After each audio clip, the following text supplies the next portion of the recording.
Класс! Просто супер! Слушайте, ну наконец-то мы с вами добрались до этой потрясающей игры, до этого просто чуда геймдизайнерской мысли Chip and Dale Rescue Rangers.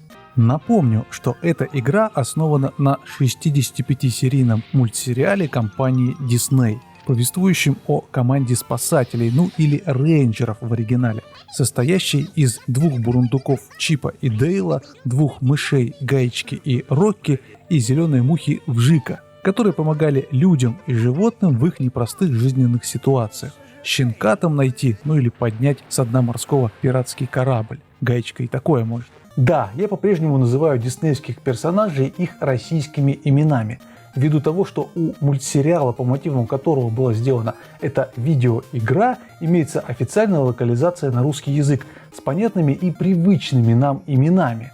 И я считаю это правильно. У меня ведь может быть своя точка зрения. Этот мультсериал у нас начали показывать в январе 1991 года. И удивительно то, что примерно через пару лет у нас начали продавать приставку Из магазина Айкор. А вместе с ней сначала первую часть игры про Чипа и Дейла, а потом и вторую. В то время это стало интересным опытом, когда просмотр мультсериала плавно перетекает в прохождение видеоигры по его мотивам. И здесь стоит отметить первый уровень из первой части Chip and Dale Rescue Rangers, основанный на серии «Кошки не в счет». Он мастерски демонстрирует весь потенциал игры и смотрится очень колоритно. Всем 8 бит, я Роман Шабанов, и это шоу Virtual Player, в котором я моделирую в 3D уровни из стареньких ретро-игр. И сегодня мы с вами отправимся в мир игры Chip and Dale Rescue Rangers. Мы взглянем на первый ее уровень глазами главных героев, прогуляемся по высокому забору, увидим кучу ящиков, вскарабкаемся на высокий столб и, конечно, побегаем по крышам. Да и что я вам все это рассказываю, это надо видеть. Погнали!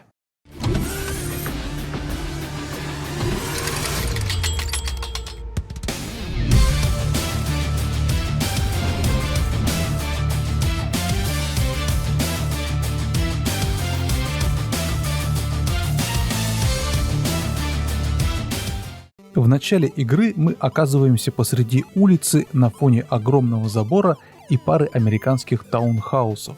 Пробираться нужно среди гигантских предметов, вроде яблок, мусорных баков и горшков с цветами. Вдобавок ко всему на нас нападают роботы-бульдоги, созданные профессором Нортоном Нимнулом, пожалуй, самые известные антагонисты мультсериала. И, конечно же, кругом мы видим ящики, которые наши бурундуки используют как оружие. Думаю, вы заметили, что этот уровень можно рассмотреть на обложке с коробки игры. Но подождите, откуда взялась эта подворотня с забором, столбом и агрессивными роботами? Все из той же серии, а точнее из фрагмента, где робот-бульдог гонится за Рокки и Дейлом, переодетыми котом. Замечаете сходство? На обложке Чип и Дейл закидывают роботов-бульдогов помидорами и яблоками. Однако действие на рисунке, в отличие от уровня игры, разворачивается ночью. Столбы получились деревянными, и на фоне виднеется яблоня, которой в игре нет. Плюс отсылка к этому первому уровню имеется в официальном комиксе Worldwide Rescue 2011 года. Думаю, вы согласитесь, что этот уровень можно вполне заслуженно назвать культовым. Именно поэтому я и решил сделать его 3D-версию. Если помните, в прошлых выпусках шоу Virtual Player я использовал уровни, которые уже содержат в себе некую глубину, то есть были нарисованы в проекции, что облегчало их моделирование в 3D. Но здесь у нас платформер и уровень максимально двухмерный. Откуда же брать глубину? А давайте присмотримся к картинке повнимательнее и попробуем разложить ее на слои. И вот у нас уже появляется некоторое понимание объема. Осталось только проработать детали. И, кстати, этот объем очень хорошо видно, если запустить игру через эмулятор 3D NES. Для начала давайте взглянем на первый уровень целиком. Здесь видно, что он выполнен в виде американской буквы S. И самая его верхняя часть представляет из себя набор столбов и проводов. Ее я сократил, так как для нашей 3D-визуализации она не несет никакого смысла. Теперь у нас получилась вполне понятная картина дворика с забором, столбами и 2 таунхаусами с черепичной крышей. Промежуточный кусок я дорисовал из имеющихся фрагментов. Столб слева я сократил по высоте и сдвинул, чтобы не пришлось его изгибать. Получился вот такой симпатичный уровень, который можно спокойно превращать в 3D-модельку. Моделирование я начал с главного элемента игры – ящиков. Сначала сделал один ящик полностью в размер игрового и наложил на него одноцветные текстуры.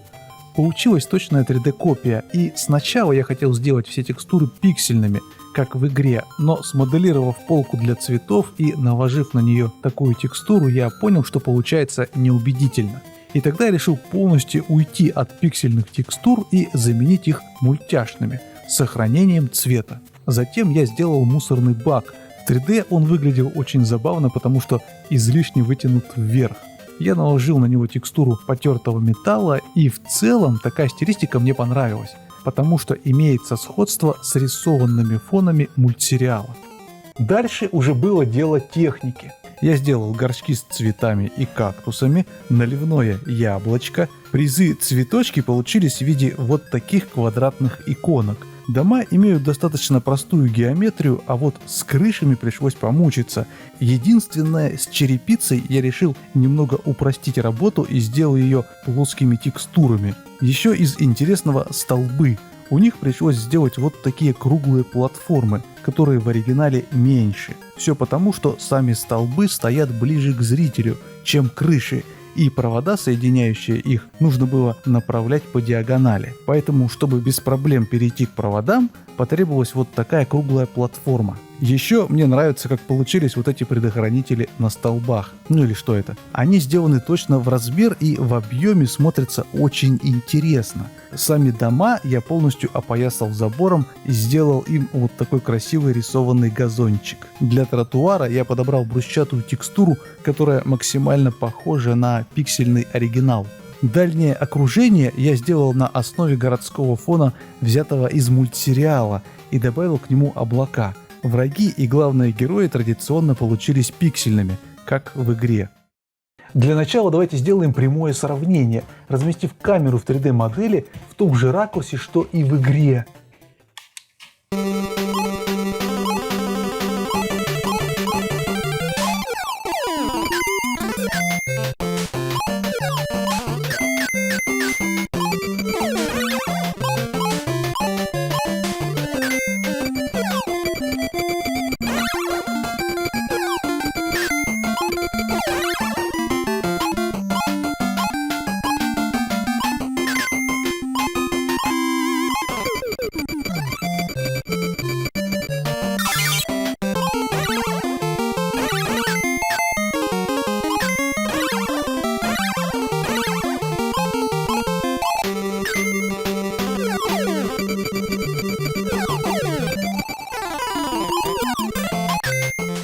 Ну а теперь пришло время надеть мои очки Virtual Player и взглянуть на игру Chip and Dale Rescue Rangers глазами главных героев. Прыжок, опа! Так, вот мы и приземлились в нашем мире Чипа и Дейла. Брусчатка наша. Подойдем сначала к яблочку нашему, наливному, которое ростом с бурундука. Столб гигантский. Светится. Здесь у нас ящики. Ящики, как видите, получились очень крутые, мега-ультра детализированные. Full HD, HDR и все такое. Так, мусорный бак. Я обнаружил, что когда играешь в платформер от первого лица, то становится очень сложно куда-нибудь вообще запрыгнуть. Тем более, что в блендере коллизия не очень хорошо обрабатывается. Опа! Вот я встал на ящике. Попробуем сейчас вот сюда. Опа! Запрыгиваем на эту приступочку круглую. И с нее сейчас попробую запрыгнуть на забор. Опа! Ага, отлично. Я иногда буду переключаться на полет, чтобы компенсировать сложность прыжков. Мы бежим по забору. Опа, яблочко перепрыгнули. Ямка тут небольшая. Еще прыжок. Так, оп, вот и все, срыв. Так, ну ладно. Сейчас немножко полетим, посмотрим. Вызываем полет. В полете все лучше видно. Так, здесь у нас стоит Чип, который думает, что в принципе кактусы можно и сбоку обойти. Цветочки розовые. Окошечки нашего домика. Здесь у нас газончик, внутренний дворик. Летим дальше. Призы и врагов я расставил, как было в уровне. Собачка. Кстати, собачки в мультике гораздо больше, чем они здесь есть. Но, тем не менее, я не стал их делать в размер мультяшных. Так, ну давайте немножко пройдемся и по земле. Вот здесь куча ящиков накидано. Все как в игре. А вот здесь я спрятал оригинальный ящик. Так сказать, пасхалочка. Пасхалочка. Все мы любим пасхалочки. О, мечтали ли вы когда-нибудь зайти вот в этот переулочек дальний? Ну, на самом деле, здесь особо-то ничего нет, кроме крыши до длинного забора. Идем дальше. И здесь у нас цветы и кактусы, которые просто стоят на земле. Куча ящиков. Давайте еще взлетим. Так, летим к собачке. Привет, собачка. Как ты сюда залезла? То угораздило тебя. Встанем, сейчас к тебе попробуем. Опа, так, отлично. Так, вот он у нас второй столб гигантский. Как видите, у него провод по диагонали. Ну что, попробуем на него забраться. Опа. Так, идем дальше. Очень огромный нам сейчас предстоит подъем. Прыжок. Опа. Раз, два, три, 4, 5, 6. Ой, как много. Так, здесь у нас призы. Мы их пропустим, потому что я боюсь двигаться, иначе просто упаду. Ладно, давайте полетим. Просто полетим. Шу. Вот так. Подъем совершим. Тык-тык-тык-тык-тык. Вот они, эти наши прикольные трансформаторы или предохранители. Не знаю, что это такое, но получилось это очень прикольно и рельефно. Так, сейчас встанем на один из них. Опа. Так, все, стоим. Кстати говоря, самым сложным оказалось пройти по проводочку. Потому что проводочек у нас очень узенький. Если в игре это делается на раз-два, то здесь это очень опасно. Потому что в любую секунду здесь можно обвалиться и упасть. Здесь должен был стоять ящик, в котором сидит вжик. Вот он, кстати. Но я его заменил обычным, чтобы упростить себе задачу.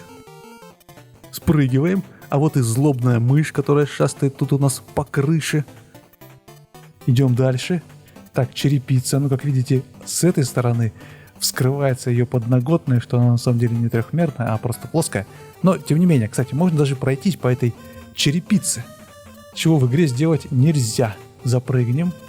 Так, еще по проводочку эквилибрируем. Тык-тык-тык-тык. Опа. Так, давайте еще заглянем, наверное, вот сюда. Здесь у нас окошко. О, Рокки стоит. Наверное, кто-нибудь назвал бы его Монтерей Джек или Монти, но мы-то с вами знаем, что это Рокки или Рокфор. Мы же русскую локализацию смотрели. Привет, Рокки. Какой же у тебя тут завал ящиков. Запрыгиваем наверх. Тут опять провода. Тяжело, в общем, проходить, когда все это от первого лица. Вы не поверите, насколько. Так, опять очень сложное испытание. Так. Опа. Ну давайте здесь, наверное, уже можно и полетать. Вот она, наша гаечка. Стоит, ждет, пока мы ее спасем. Вот уровень весь издалека.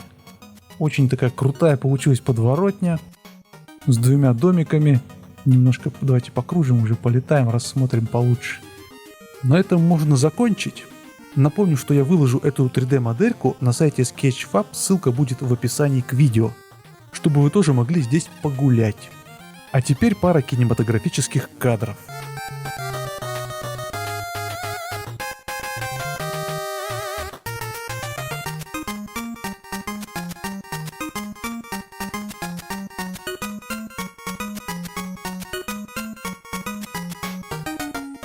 Ну и на этом наш ролик подходит к концу. Еще добавлю, что пока я делал вот эту 3D-модельку, я пересмотрел несколько первых серий мультсериала «Чип и Дейл спешат на помощь». Оказывается, он достаточно неплохо смотрится до сих пор. Тем более я смотрел Full HD, картинка очень крутая, сочная, анимация хорошая.